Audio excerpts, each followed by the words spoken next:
Hi, I'm Dr. Jeremy Wetzel here at the Anderson Center for Hair, and today I'm going to walk you through all of the steps involved in an FUT hair restoration surgery, also known as a linear or a strip surgery.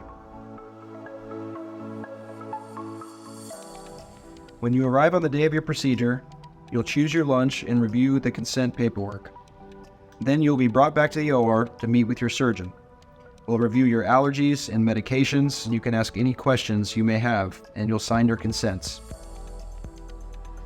Next, the team will check your vitals, draw your blood for platelet-rich plasma injections, which will be used later during the surgery. I'll take a set of photographs from multiple angles to have on file as a baseline. This will become the before to compare with the after photographs in 1 year. We'll return to the OR to discuss and design the hairline.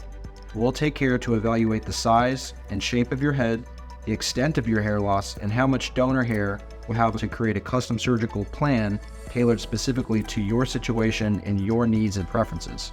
At this point, the doctor will administer a sedative to help you relax and make the day go by faster for you.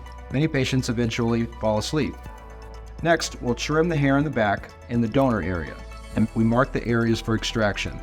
Then we send the patient for a hair wash using a special surgical shampoo which helps reduce the risk of infection and to wash away any loose hairs from the haircut.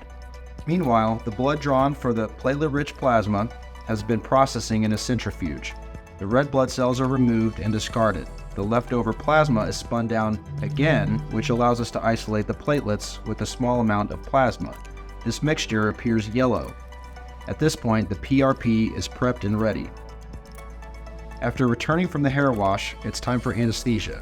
Your surgeon will numb the back and sides of your scalp so that you don't feel any pain or discomfort while the strip is being extracted. Once the strip has been removed, our highly trained team of technicians slivers the hair follicles from the donor strip and then trims excess tissue off each follicle.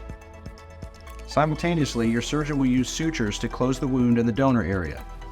Next, we move to the front and top of the scalp, also known as the recipient area, where the hair will be transplanted.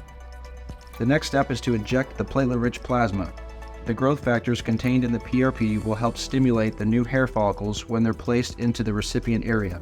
Next, it's time to create the sites where the hairs will be implanted. Your surgeon will make one tiny incision for each follicle. That incision determines the location, the direction, and the angle at which the hair will grow. This part of the process is where the artistic skill of your surgeon really makes a difference in your final result. When all the follicles are trimmed and ready, our team of technicians will implant them one by one into the sites that the surgeon created. 2 to 3 technicians at a time will place the follicles to minimize the time the grafts spend disconnected from their blood supply. And that's it. We'll get you cleaned up and cover your new follicles with a temporary bandage. You'll be provided with a take-home kit and day-by-day recovery instructions. You will need a ride home on the day of your procedure, but you'll be cleared to return to normal activities as early as the next day.